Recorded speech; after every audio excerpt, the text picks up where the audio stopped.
Kalau orang awam mungkin, wah ini kampanye. Nah, kan kayak gitu ya Pak. Tapi dilihat dari peraturan yang kita singkat tadi, itu kan belum memasuki tahapan atau masa kampanye. Calon ditetapkannya itu loh Pak, itu kan belum ya Pak, karena nanti ke tanggal 3. Ya agak susah kita juga sebenarnya. Karena apa? Kita mau, kalau di PKPU yang lama ya, itu ada ketentuan sanksi Mas. Minimal jangan ada unsur ajakan dulu. Karena belum masuk masa kampanye. Nanti kalau masuk masa kampanye, monggo.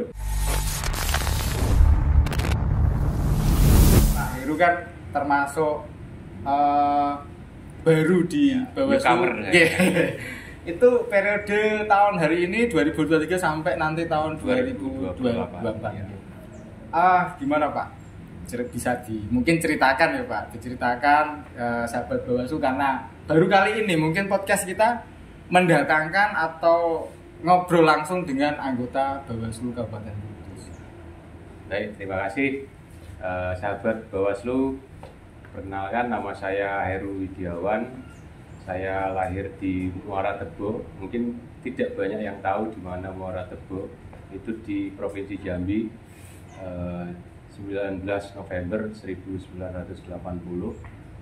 Saya di Kudus itu sudah mulai tahun 2007 saya sudah di Kudus. Sebelum di Bawaslu Kabupaten Kudus saya di Panwascam dulu Mas. Berarti pengalaman pemilu jenengan Panwascam ya sebelumnya? Di tahun 2022 saya ikut mendaftar di Panwascam. Alhamdulillah keterima.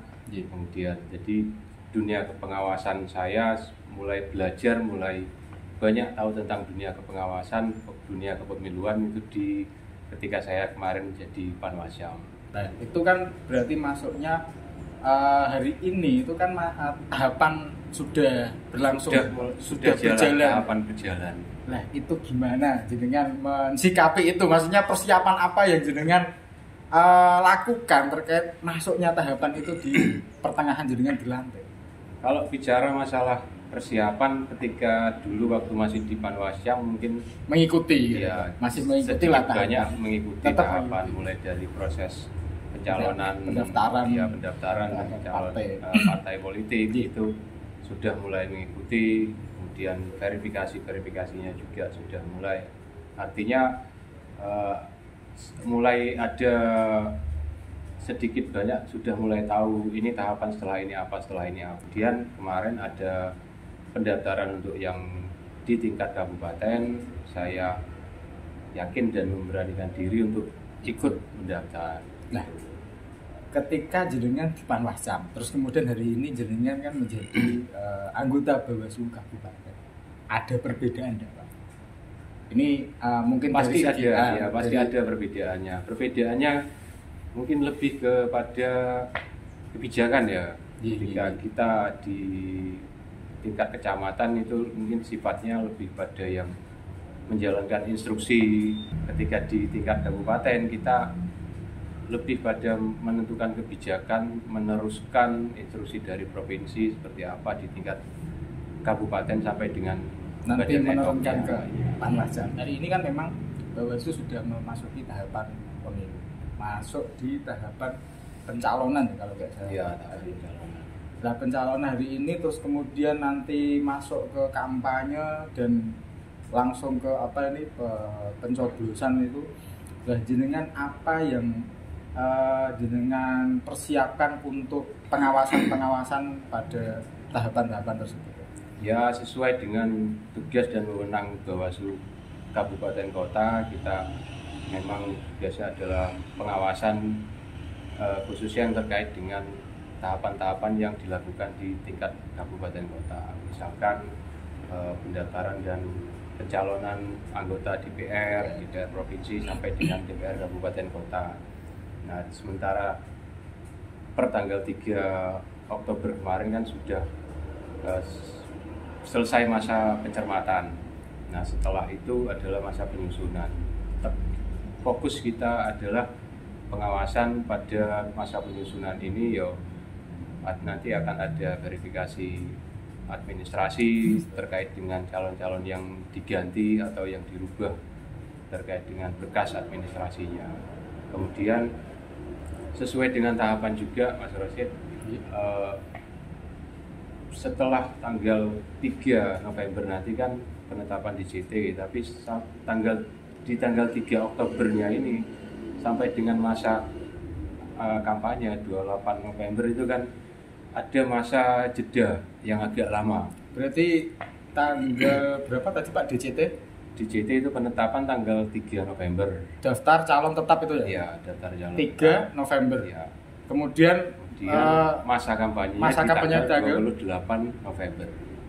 Nggak ada apa-apa nih, nggak ada tahapannya ya Pak, di masa itu sampai ini. Meskipun di PKPU 15 tahun 2023 itu disebutkan terkait dengan sosialisasi dan pendidikan politik, bahwa partai politik peserta pemilu itu bisa melakukan sosialisasi dan pendidikan partai politik untuk pendidikan politik. Kemudian, nah mungkin masa-masa pada saat mulai penetapan DCS sampai dengan masa kampanye inilah yang dianggap sebagai masa sosialisasi. Kalau di peraturan KPU itu biasanya sosialisasi untuk partai politiknya. Iya, meskipun di sana disebutkan sosialisasi itu kan hanya secara internal. Yang pertama itu pemasangan bendera dan nomor urut. Yang kedua itu pertemuan terbatas. Selebihnya tidak disebutkan kegiatan sosialisasinya metodenya. Ya.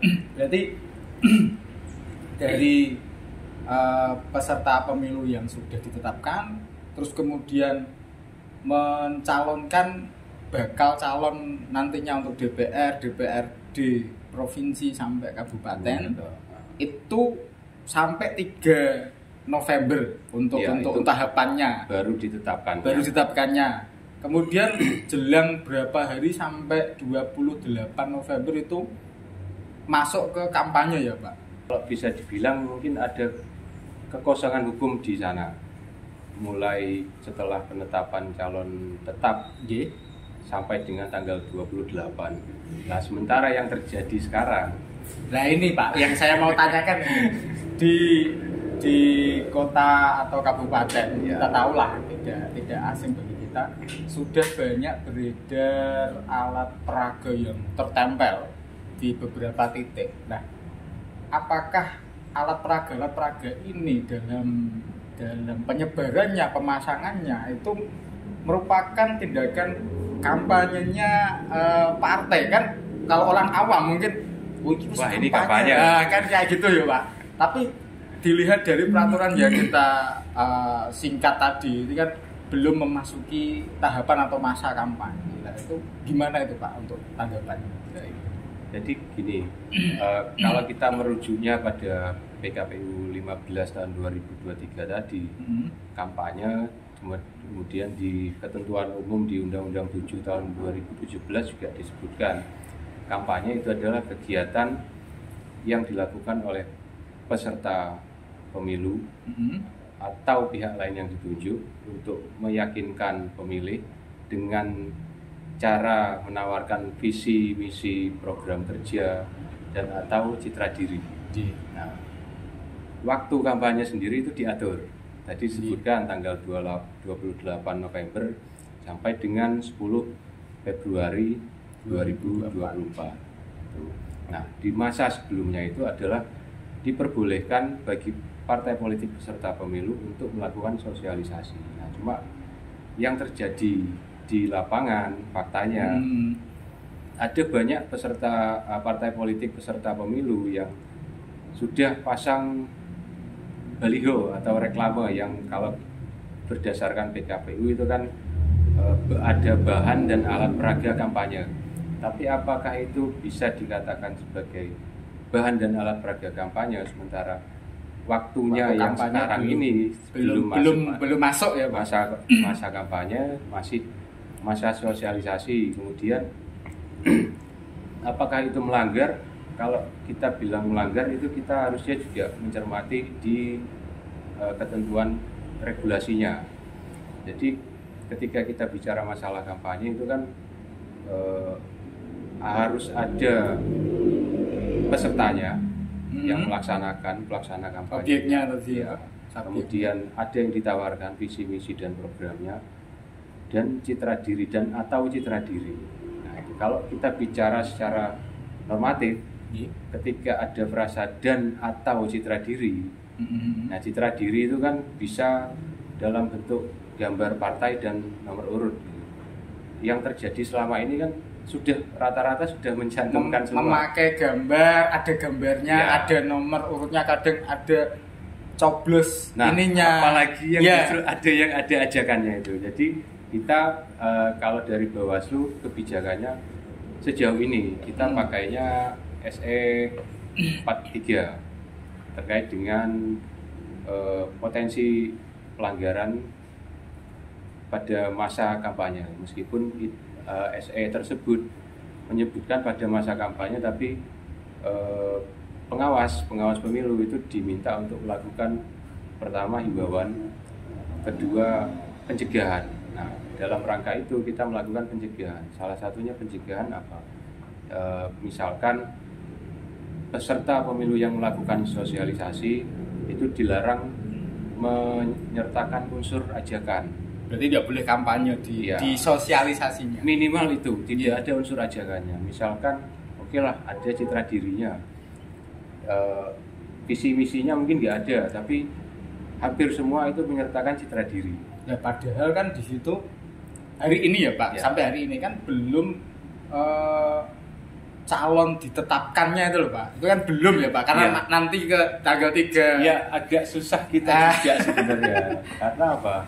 Kita mau, kalau di PKPU yang lama ya, itu ada ketentuan sanksi Mas.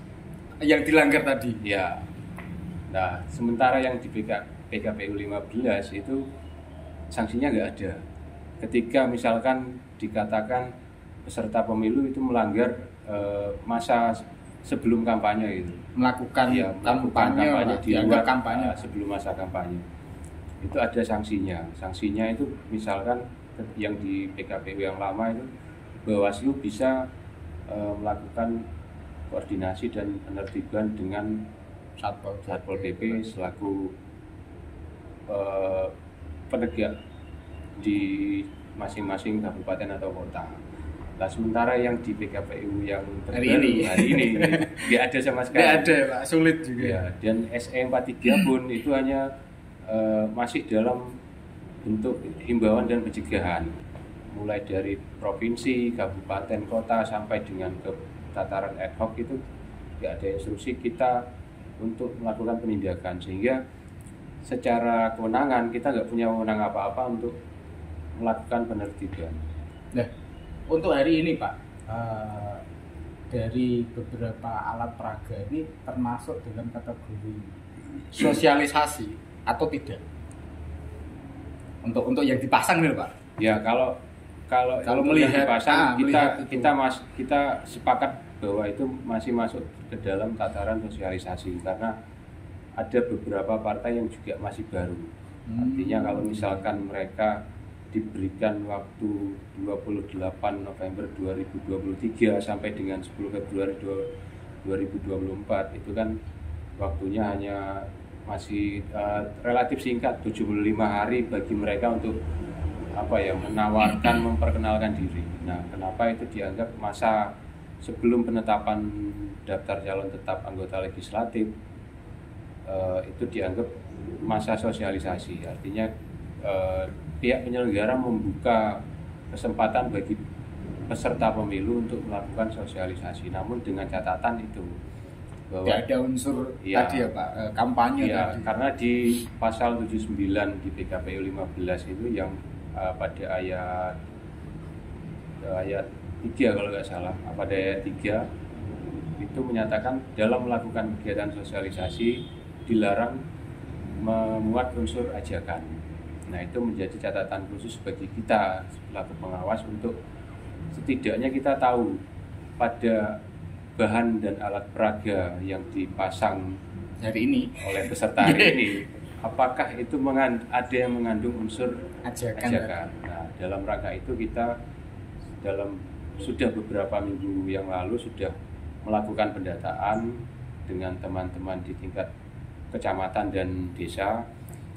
Awal kita melakukan pendataan secara keseluruhan. Tidak ada istilahnya apapun yang tertempel di situ, terpasang di situ, didata. Karena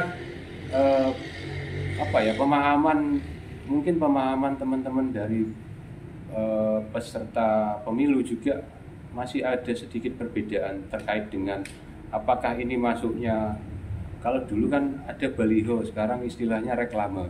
Apakah itu masuknya reklame atau masuknya spanduk atau masuknya poster? Nah itu secara regulasi kan nanti akan diatur, Mas. Yang diperbolehkan dipasang pada titik mana saja, balihonya berapa, jumlahnya juga diatur. Kemudian terkait titik-titik dan zonasinya. Sementara sekarang kan semua pasang bebas di mana aja. Nah, ini Pak, ya ketika semua memasang, saran dari Bawaslu sendiri terkait pemasangan biar mungkin dari sini lewat podcast kita dari partai politik ada yang menonton, sebaiknya seperti apa? Nah gitu Pak. Apakah memang dipasang itu tidak apa-apa ataukah ditahan dulu lah, nanti dipasangnya ketika mau tahapan kampanye atau seperti apa, kan karena calon tetapnya belum muncul gitu loh. Saran dari Bawaslu seperti apa Pak? Ya, beberapa waktu yang lalu kita sudah pernah mengundang teman-teman parpol, 18 parpol kita undang semua. Terus kemudian ada pihak-pihak terkait juga kita undang dari KPU. Bahas itu Pak. Khusus terkait itu dengan bahan dan alat. Ya karena mungkin masyarakat juga memandangnya ini sudah banyak beragam. Nah, pesan kita selaku pengawas di tingkat kabupaten pada teman-teman partai politik peserta pemilu, silahkan dipasang terkait dengan sosialisasi teman-teman partai politik peserta pemilu. Namun jangan lupa untuk tetap memperhatikan regulasi, bahwa ketika ada regulasi yang menyatakan bahwa tidak memuat unsur ajakan, untuk diperhatikan dan menjadi catatan teman-teman juga, karena kita ketika ada instruksi untuk melakukan penertiban ataupun penindakan, setidaknya di awal kita sudah melakukan himbauan dan sosialisasi. Artinya harus ada kesepahaman yang sama antara kita selaku pengawas, kemudian partai politik selaku peserta, ada Satpol PP sebagai penegak terkait dengan bahan-bahan dan alat peraga yang dipasang di wilayah kabupaten, kemudian pihak-pihak lain yang terkait juga, bahwa ketika pemasangan tersebut ternyata melanggar, itu berarti siap untuk ditertibkan, seperti itu. Berarti kan isi dari reklame atau baliho tersebut itu harus diperhatikan untuk hari ini. Isinya itu jangan sampai menuju atau mengarah ke kampanye gitu ya. Satu itu yang jelas itu minimal jangan ada unsur ajakan dulu. Karena belum masuk masa kampanye. Nanti kalau masuk masa kampanye monggo. Pemasangan yang memang kadang kalau membaca aturan banyak tuh Pak. Banyak dan males juga pemasangan yang direkomendasikan dari Bawaslu. Artinya untuk meminimalisir nanti penertiban atau semacam apa, biar memasang juga butuh biaya, mereka untuk memasangnya, membuatnya ternyata salah dari unsur zonasi tempat dan mungkin tata cara penempelannya itu bagaimana Pak? Terkait itu kita di Kabupaten Kudus sendiri itu ada perda tentang ketentraman dan ketertiban umum dan perlindungan masyarakat. Itu Perda Kabupaten Kudus nomor 14 tahun 2020. Di sana ada pasal-pasal yang menyebutkan terkait dengan, tidak secara spesifik menyebutkan zonasinya di mana. Karena tidak khusus pemilu. Ya, tapi ada pasal-pasal yang menyebutkan misalkan fasilitas umum. Itu tidak boleh dipasang apapun bentuknya, mulai dari reklame, poster atau kain yang bergambar dan seterusnya. Kemudian di taman-taman kota misalkan gitu, kemudian di bahu jalan, sampai dengan yang dipasang atau dipaku di pohon penghijauan itu ada larangan jelasnya, sehingga teman-teman yang mungkin akan melakukan pemasangan setidaknya juga mempelajari Perda 14 ya, Perda tahun 2020. Ya. Nanti kita tampilkan di sini, Pak. Ya. Untuk teman-teman agar mungkin spesifiknya kita nggak akan bicara.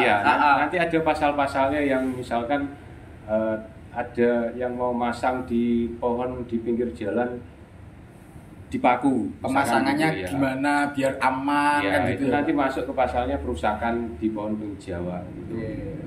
Apakah kayak semacam aturan itu saja, Pak, yang mungkin kan itu metode pemasangannya di mana, titik lokasinya di mana. Ketika mau masang ya memang pakai pemasangan sendiri lah. Kalau bisa namanya sosialisasi untuk dirinya sendiri atau untuk partai politiknya kan memang kalau bisa pasangnya juga pasang sendiri, jangan nempel, di tiang listrik, jangan nempel, dipakai nyender itu nggak boleh, Pak. Gitu, ya. Itu kemudian selain Perda 3 nanti untuk Perda 3 kan terkait dengan penertibannya itu nanti ada penegak perdanya sendiri, dalam hal ini Satpol PP. Nah itu nanti kita akan berkoordinasi dengan Satpol PP, hasil pendataan kita yang misalkan ternyata kok di titik-titik ini di zonasi tertentu itu ada yang menyalahi perda, kita teruskan ke Satpol PP. Itu kan aturan lain selain pemilu ya, Pak? Ya, maksudnya pelanggaran yang tidak ke pelanggaran hukum lainnya atau pelanggaran perundang-undangan lainnya.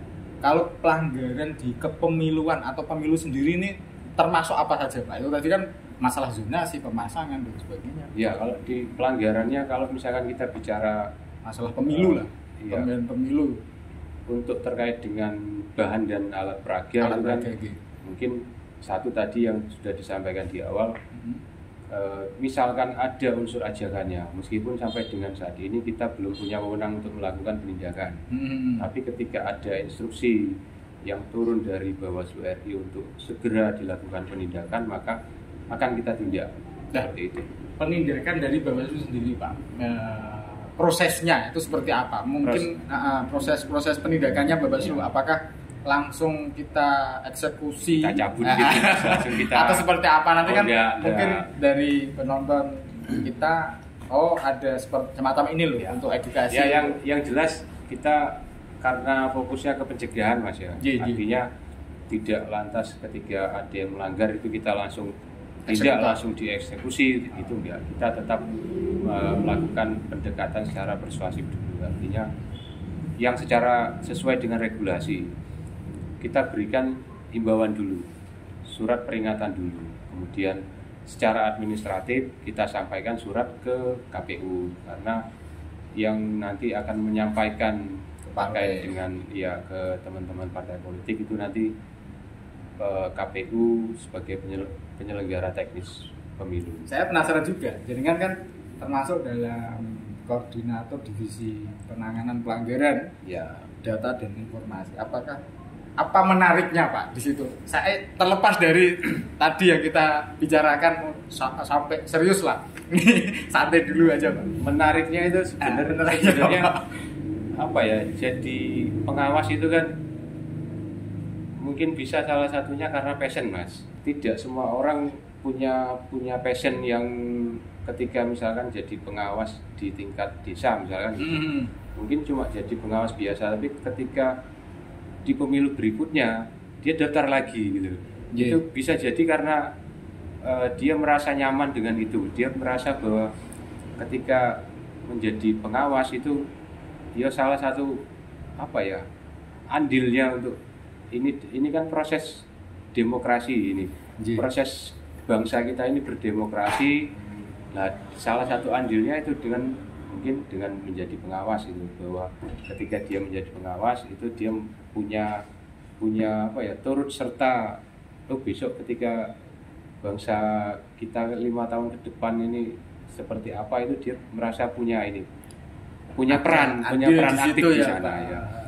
Nah, ketika bicara dengan dalam konteks di kabupaten gitu, sebenarnya di divisi manapun sama saja gitu. Karena kita kan prinsipnya kolektif kolegial, artinya tidak ada, kalau dulu sebelum ada Perbawaslu 3 tahun 2022 tentang tata kerja dan pola hubungan, itu memang divisinya cenderung terbagi dan tugas pengawasan itu hanya di divisi pengawasan terus saja. Terus kemudian Ya mungkin ini ya Pak, lebih ke ada yang mengkoordinir saja di bidang itu. Tanggung jawabnya hanya itu. Tapi pengawasan tetap semua punya tanggung jawab pengawasan. Karena namanya juga Bawaslu, pengawas pemilu kan gitu. Contohnya seperti ini. Tahapan itu kan ada beberapa tahapan.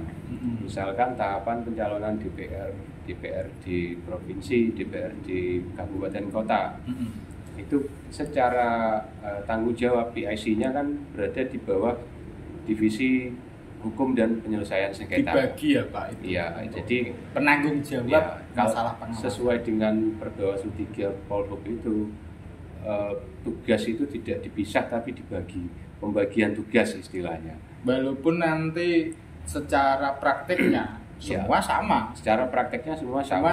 Cuma namun ada koordinator divisi yang menjadi penanggung jawab. Misalkan di tahapan tertentu ya Pak? Iya, tahapan tertentu di tahapan pencalonan anggota DPR dan seterusnya, itu penanggung jawabnya di divisi hukum dan penyelesaian sengketa. Tapi dalam hal pengawasannya semua, kita yang berlima itu semua harus melakukan pengawasan. Siap. Kemudian seperti di divisi penanganan pelanggaran nanti kan menjadi penanggung jawab pada masa kampanye dan dana kampanye. Nah, kita selaku penanggung jawab, tapi teman-teman yang 4 lainnya itu juga akan melakukan pengawasan pada saat masa kampanye. Jadi tidak hanya saya sendiri di masa kampanye lari ke sini lari ke sana, juga nanti melakukan penindakan, melakukan ada dugaan pelanggaran, ada laporan atau temuan, masuknya ke sini semua. Hanya istilahnya di divisi itu koordinator di penanggung jawab, tapi untuk walaupun kayak semacam penanganan pelanggaran lah Pak, istilahnya penanganan pelanggaran kan di divisinya jenengnya. Ya. Tapi untuk melakukan proses penanganan pelanggaran pun itu kan semua anggota juga ikut terlibat kan gitu. Misalkan ternyata ada laporan gitu. Pada saat masa kampanye ada laporan tentang dugaan pelanggaran. Masuk diterima oleh petugas, kemudian setelah diterima itu kan kita melakukan kajian awal. Kajian awal kan enggak terus melulu saya yang melakukan kajian, karena kita harus melakukan kajian secara bersama-sama.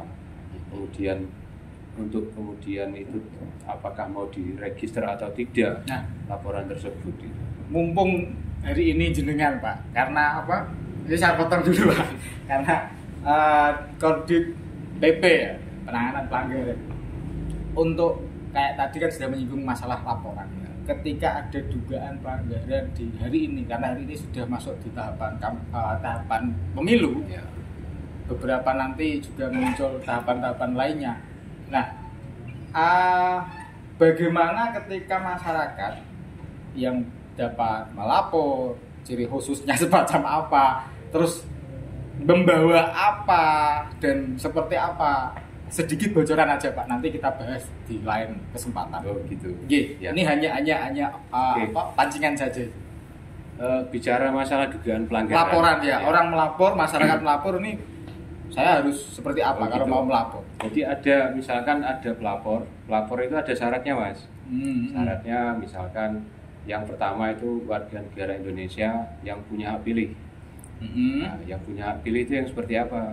Yang punya hak pilih yang berarti yang sudah berumur 17 tahun atau belum umur 17 tahun tapi sudah kawin. Nikah maksudnya Pak. Kalau berdasarkan undang-undang perkawinan, nah itu namanya kawin ya. Kawin, makanya saya ngomong kawin. Nah itu kemudian terdaftar di DPT. Oke. Itu warga negara yang punya hak pilih. Syarat pertama atau memang syarat pertama? Kemudian syarat kedua adalah peserta pemilu. Peserta pemilu adalah bisa dari pasangan calon atau anggota legislatif, calon anggota legislatif, kemudian calon anggota DPD. Itu syarat kedua. Syarat ketiga adalah pemantau pemilu. Pemantau pemilu juga harus yang terakreditasi di Bawaslu. Jadi kalau misalkan ada pemantau pemilu tapi tidak terakreditasi, berarti nanti kita masukkan kategorinya sebagai warga negara. Oh, itu pilihan ya Pak, bukan harus terpenuhi 3 syarat itu tadi ya? Oh enggak, itu pilihan. Pilihan salah satu itu yang bisa nantinya melapor. Secara umum sih warga negara Indonesia yang punya hak pilih itu kan. Tapi atas namanya nanti kan siapa? Kalau atas namanya berarti peserta, di atas nama pribadi. Gitu.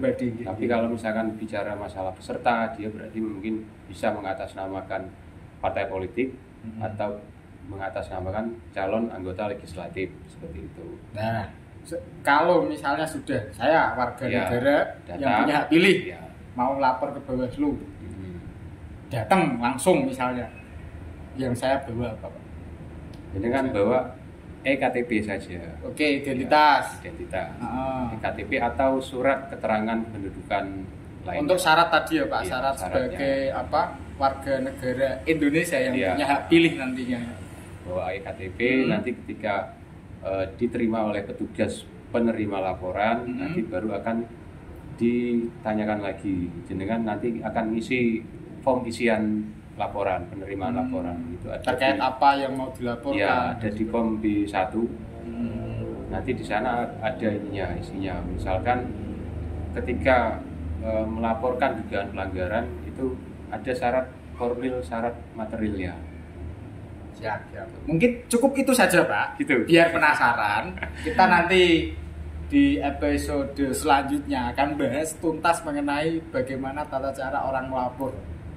Oke, siap. Untuk apa? Ini kan tadi sudah mungkin kita durasinya sudah mau habis. Dan saya mohon maaf. Terima kasih Pak Heru telah berbincang-bincang, ilmunya kita dapat, penonton juga insya Allah manfaat untuk hari ini dan besok sampai masa kampanye. Nanti kita tetap membahas terkait kepemimpinan mumpung di tahapan pemilu. Iya, gitu. Ini kalau bisa nanti setiap berapa hari sekali Mas.